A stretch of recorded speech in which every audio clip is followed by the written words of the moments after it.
So I took this opportunity to talk to 3 women, all graduate students at the University of Amsterdam, about their periods. Since I was focusing on Western taboos on menstruation, I wanted to know how different women, all from different cultures and different countries, first came to view their period and how maybe that perception has changed over the years. The conversation was really productive, and we talked a lot about the misconception that shames people, menstruating people into not talking about their period, to the effect that it can affect one's health when you think something's wrong but don't want to talk about it, misconceptions from your families, especially mothers, and old traditional notions. And also not talking about it in a very public way allows for some people to really not know anything about it, and this is why we don't see a lot of hygienic products in different bathrooms, etc.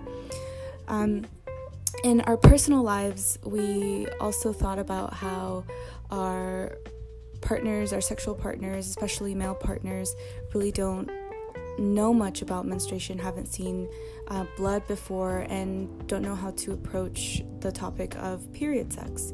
So the following are excerpts I had with these 3 women from our conversation about their menstruating experiences and why it's so important that Western society open a public dialogue on this topic.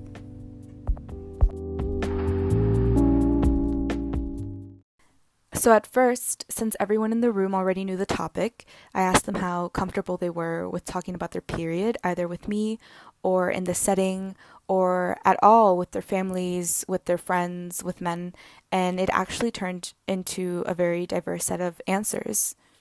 You guys uncomfortable in any way, or how comfortable are you talking about your period? Yeah, I used to be completely uncomfortable about it, and I remember when I had my first period and I just burst into tears and told my mum. I was distraught. It was horrible, but I think you then talk about with your friends and stuff, and I had irregular periods for ages, and I was obsessed with the gym when I was 15, and I stopped having them completely.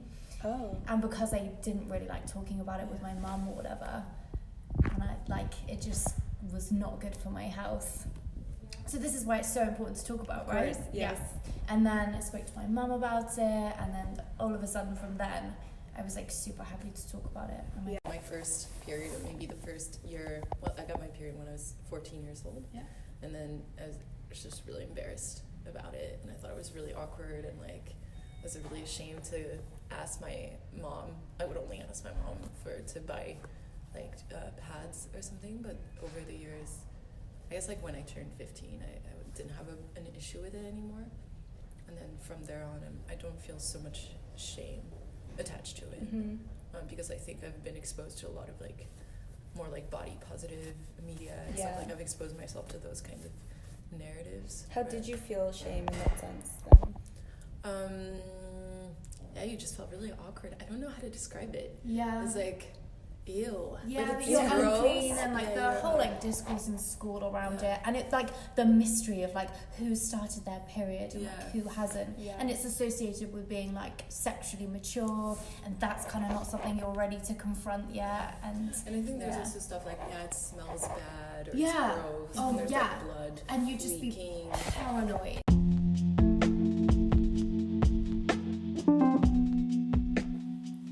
So after we got to talking about how our first experiences with our period were, and how we felt really awkward and really weird talking about it, even with our families, and how we felt dirty, we really got into talking about how menstruation is a very female-centered topic, generally because it happens to us.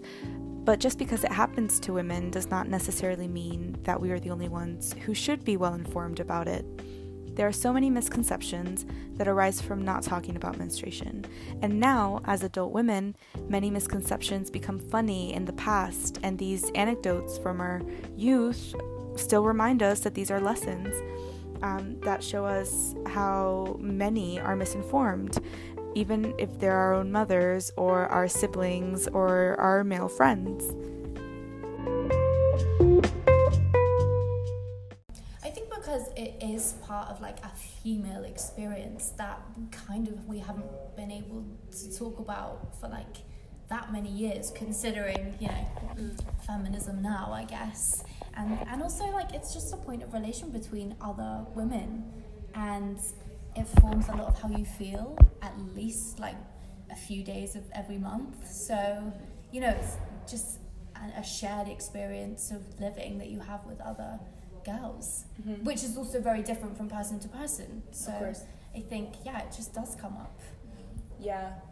And I wouldn't necessarily talk about it in front of guys, just because, not that I don't think that I should, I just can't be bothered to put up with any resistance, and that would just piss me off.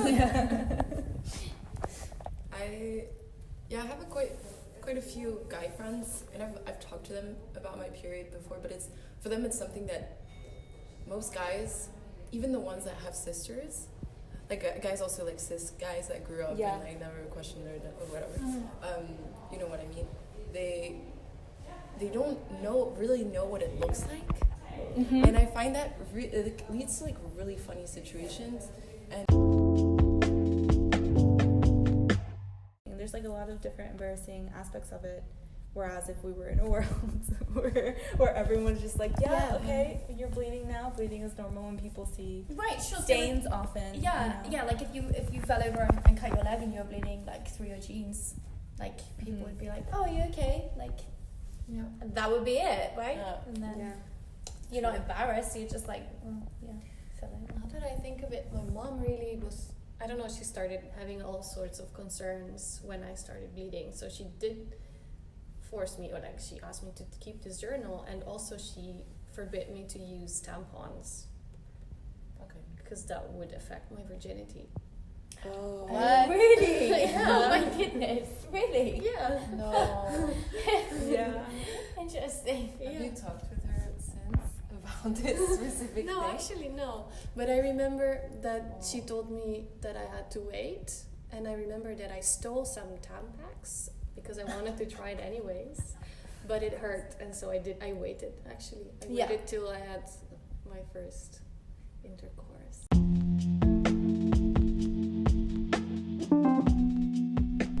Now, after talking about these menstrual products and the misconception that comes with not only our periods, but very much the scene aspects, the hygienic products, we wanted to know, or I especially wanted to know, doing this research, the accessibility to such products. How accessible is it to find a tampon, a moon cup, a menstrual cup, pads in Europe? There are so many factors to consider. You have the cost, the availability. Are they in bathrooms? Are they in restaurants? Are they in schools and universities? And people, if you start, would you ask just anyone on the street, or does that come with an inner embarrassment? So in the following, we talk a lot about accessibility, which is actually a very big part of your period and menstruation in general. In Europe, as well as North America, hygienic products, tampons, pads, they're all taxed as luxury goods.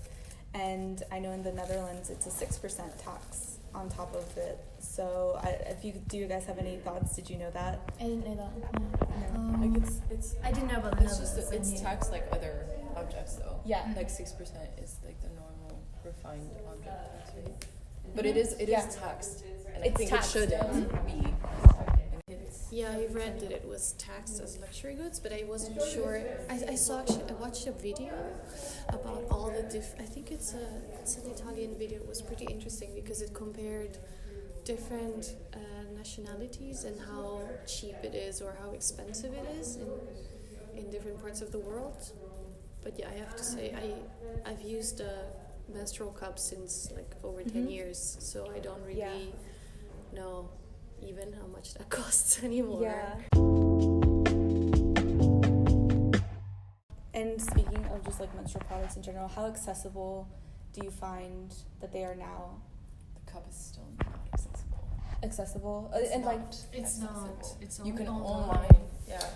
Like, Or like health food shops, but like, do you know what I mean? Like those special kind of health well-being stores. Well, in the UK, I'm speaking of mainly. I haven't really been in those here, so I wouldn't know. But yeah, it's few and far between. Pretty selective places. And when they are in like these organic shops or whatever, they're super expensive.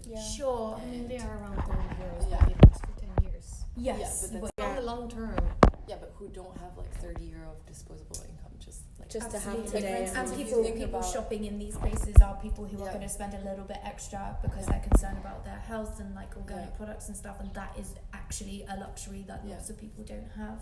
You know, it's like a supermarket, a weekly shop that most people are doing. You know, so. But I just feel like it should be free. Like, menstrual products should be free, because otherwise you're like, especially with the tax, it's like you're taxing people just for like being born with a vagina.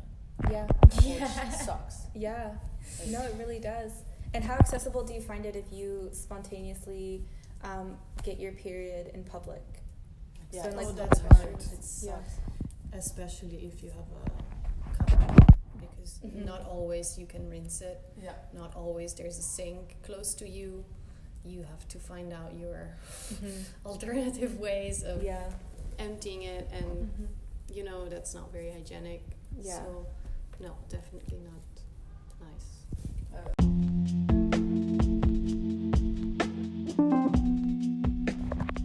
menstruation goes beyond the bleeding and the products and the very visual aspects that are very seen in our societies.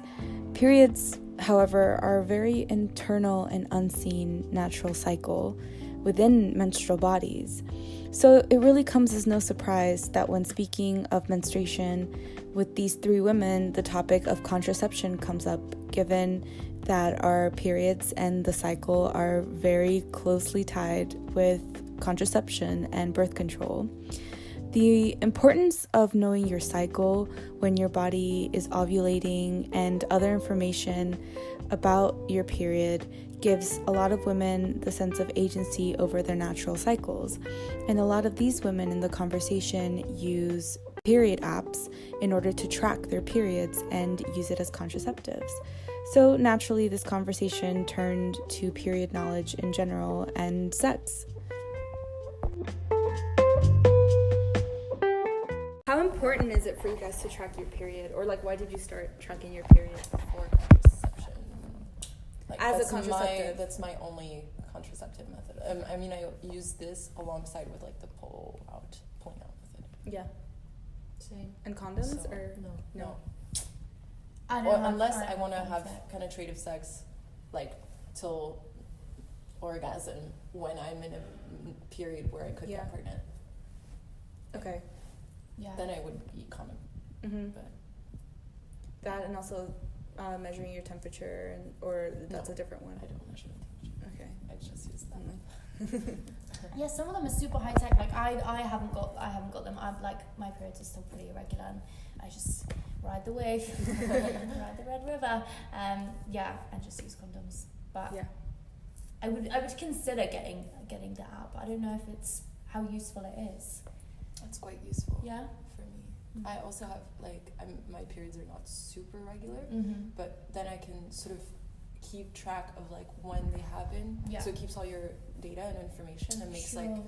estimates of when your period is going to start. Yeah. And that's super useful, especially if you're using it for contraceptive methods, but also to kind of know like where you're at in your cycle. Like for instance, with emotional stuff, sometimes it helps me to know, because I'm That's like, true, actually. oh, this week, or like, today I'm feeling like really on edge for something. Like, why Yeah. do I feel like crying? Oh, it's because like my period is probably like 5 days ahead or something. And do your partners also know about the app and even about your period or like tracking it?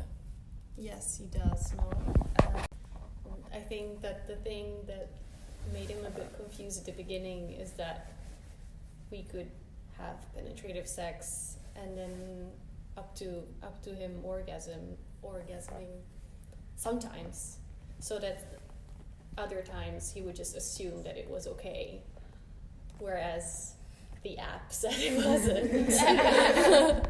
So So now So now I had to make it clear, like, okay, there is this thing that I use, and that's what you also have to know. So you always have to ask me. So we have to look at it together, sort of.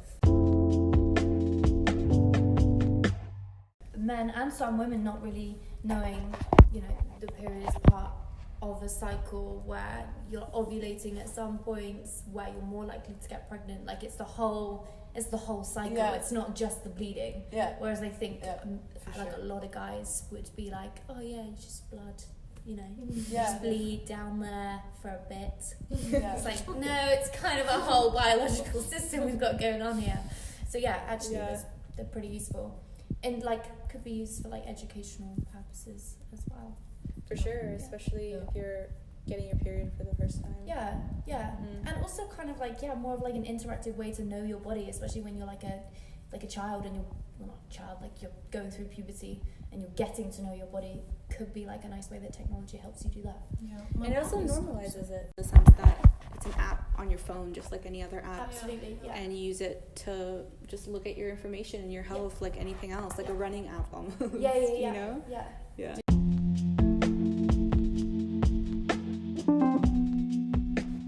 Since we spent this conversation talking about menstruating bodies, a lot of things came up, like all of the extra money and thought and time and maneuvers that menstruating bodies have to put into their daily lives.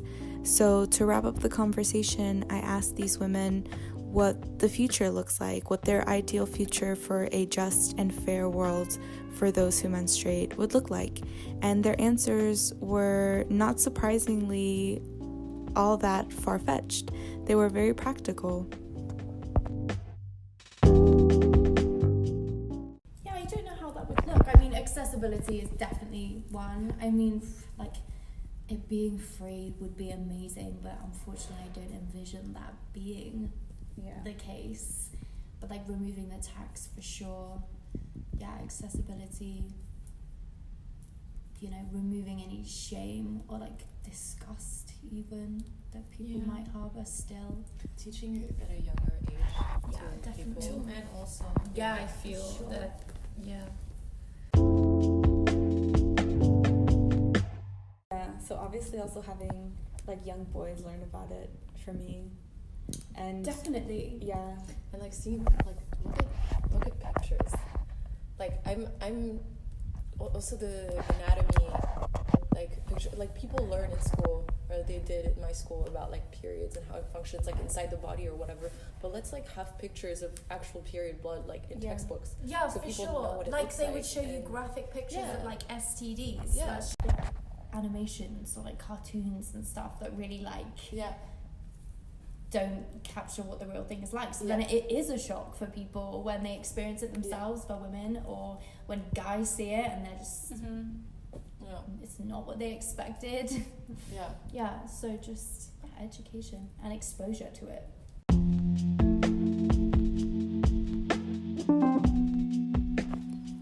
I hope this conversation offered some insight into why the topic of menstruation in the Western world still needs to be talked about in a more public manner. Of course, these are only the thoughts of 3 women aged between 21 and 29 years old. But regardless, it brought to light the anxieties and thoughts menstruating people think about on a daily basis. A special thanks to Jenna Stivey, Matilda Medar, and Martina Turini for participating in this dialogue.